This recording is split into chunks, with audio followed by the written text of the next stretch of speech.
Assalamualaikum warahmatullahi wabarakatuh. Waalaikumsalam warahmatullahi wabarakatuh. Alhamdulillah wassalatu wassalamu ala Rasulillah Muhammad ibn Abdullah sallallahu alaihi wasallam wa ala alihi wa man wala wa la hawla wa la quwwata illa billah. Asyhadu an la ilaha illallah wahdahu la syarika lah wa asyhadu anna sayyidana Muhammadan abduhu wa rasuluh la nabiyya ba'da. Allahumma fassalli wa sallim wa karrim wa 'azzim ala sayyidina wa habibina wa syafi'ina wa qurrata a'yunina wa nuril qulubina wa maulana Muhammadin sallallahu alaihi wasallam wa ala alihi wa sahbihi ajma'in, amma ba'd. Subhanaka la ilma lana illa ma 'allamtana innaka antal alimul hakim. Rabbi shrah li sadri wa yassir li amri wahlul 'uqdatam min lisani yafqahu qawli. Rabbi zidna ilma warzuqna fahma walhamdulillahi rabbil alamin. Hadirin wal hadirat rahimakumullah. Hari ini kita masuk di dalam tema manfaat dan keutamaan dan etika mengucapkan salam. Disunahkan agar seseorang yang mulai memberikan salam itu Assalamualaikum warahmatullahi wabarakatuh. Jadi yang menggunakan dhamir, menggunakan sesuatu kata yang sekiranya di dalamnya ada doa, husnudzon, memberikan suatu kebaikan atau berprasangka baik kepada setiap hamba Allah Subhanahu wa taala, siapapun dia. Di dalam hadis Nabi sallallahu alaihi wasallam dari Abdullah bin Amr bin As radhiyallahu anhuma bahwasanya ada seseorang lelaki bertanya kepada Rasulullah sallallahu alaihi wasallam, "Manakah amalan Islam yang terbaik?" Beliau menjawab, yaitu engkau berikan makanan dan engkau mengucapkan salam kepada orang yang sudah engkau kenal dan orang yang belum engkau kenal. Berarti derajat salam di hadapan Allah sangat-sangat mulia, yang pastinya kita berjumpa dan keluar dari lisan kita selalu dalam doa. Mau kita kenal, mau enggak, selalu kita pasti mengucapkan salam. Dan yang kedua, beri makan. Ini kalau di budaya Indonesia, untuk tukar makanan, kita ngasih makanan itu sudah terbiasa. Khususnya di bulan Ramadan. Khususnya di bulan Ramadan tuh sama tetangga kita bisa tukar-tukar makanan. Ini salah satu yang disunahkan oleh Nabi SAW, dan ini adalah khas dari Islam itu sendiri.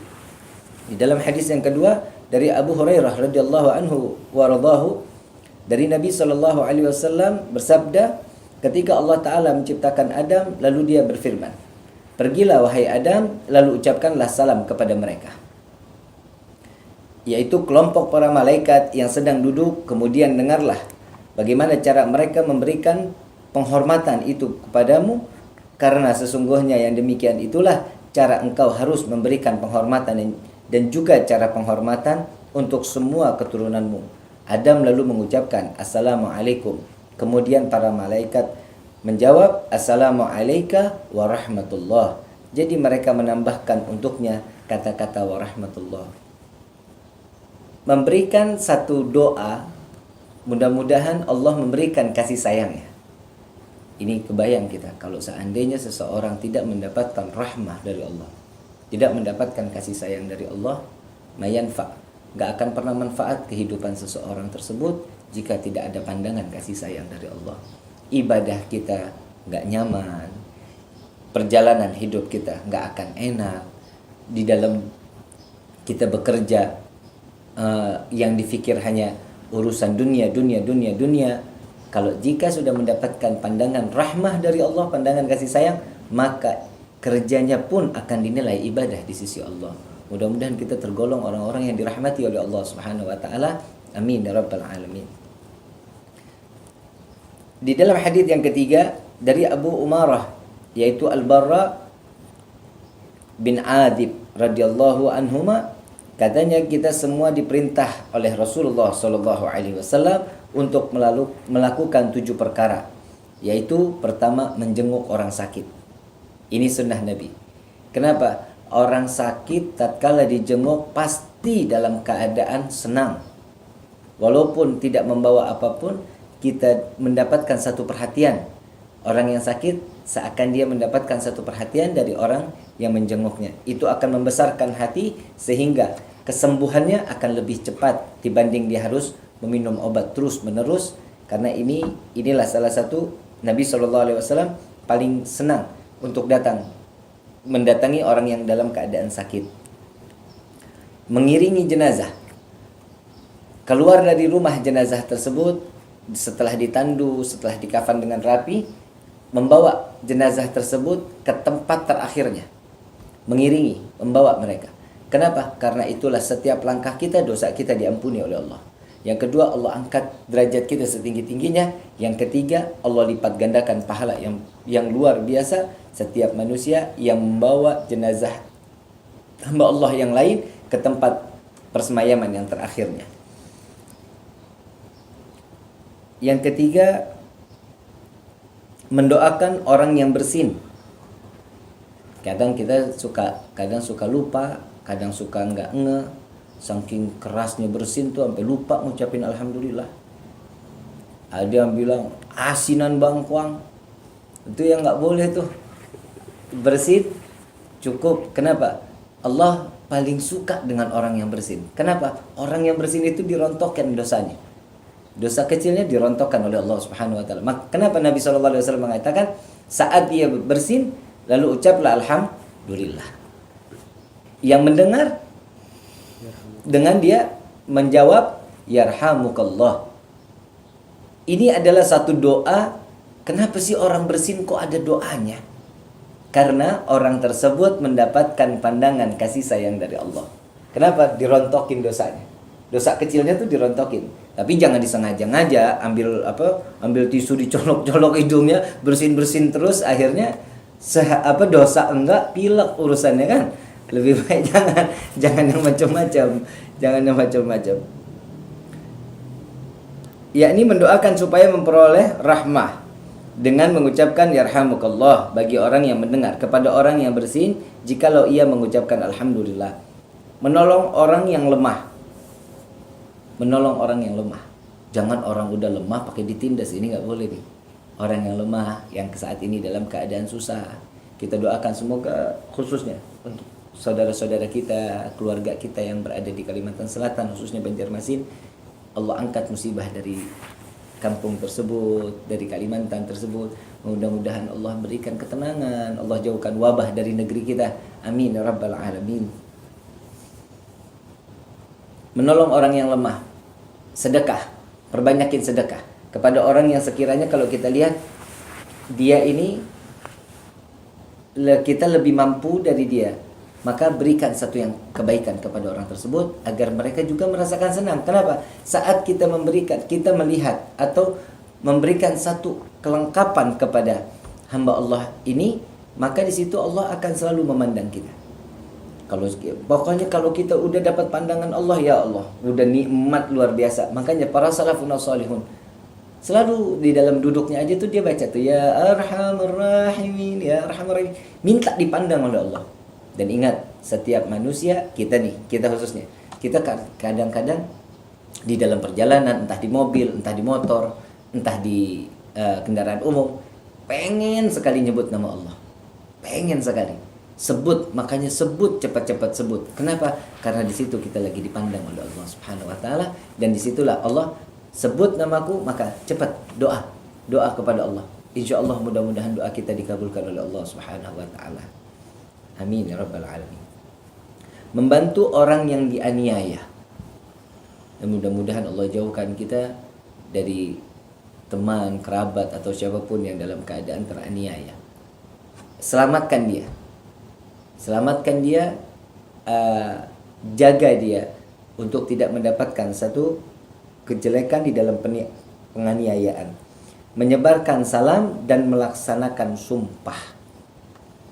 Sebar salam. Mau ama yang dikenal, mau yang nggak dikenal. Coba kita kalau lagi umrah, subhanallah, itu kita diajarin betul-betul. Di Mekah, di Madinah, di Jeddah, masuk kemana aja pasti assalamualaikum. Masuk lift, keluar lift, pasti ada yang memberikan salam kepada kita. Kenapa? Karena disitulah ladang mungkin ringan dilihat, tapi pahala yang besar di sisi Allah. Orang yang mengucapkan salam sunnah. Orang yang mengucapkan salam sunnah. Yang menjawab wajib hukumnya.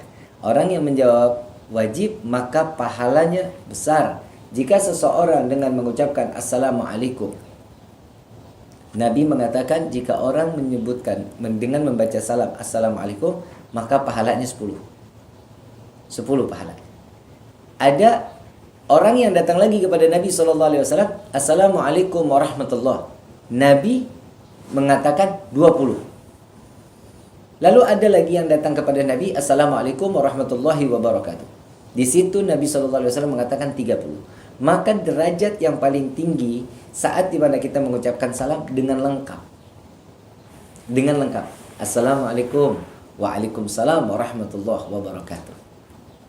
Ini doa kalau kita sedekah uang udah kadang suka bakhil, tapi buat salam kayaknya makin tambah males. Kita kadang salam sama orang, Assalamualaikum, jawabnya begitu. Biarin aja. Yang penting kita coba berusaha melaksanakan sunnah Nabi Muhammad SAW dan berikan sedekah. Assalamualaikum. Seandainya teman mengucapkan Assalamualaikum, kita jawab Waalaikumsalam warahmatullahi wabarakatuh. Kenapa? Pahala yang besar buat diri kita. Kenapa? Dan kita pun mendoakan saudara kita tersebut. Jangan pelit untuk mendoakan sesama muslim. Dan melaksanakan sumpah. Hati-hati dengan sumpah.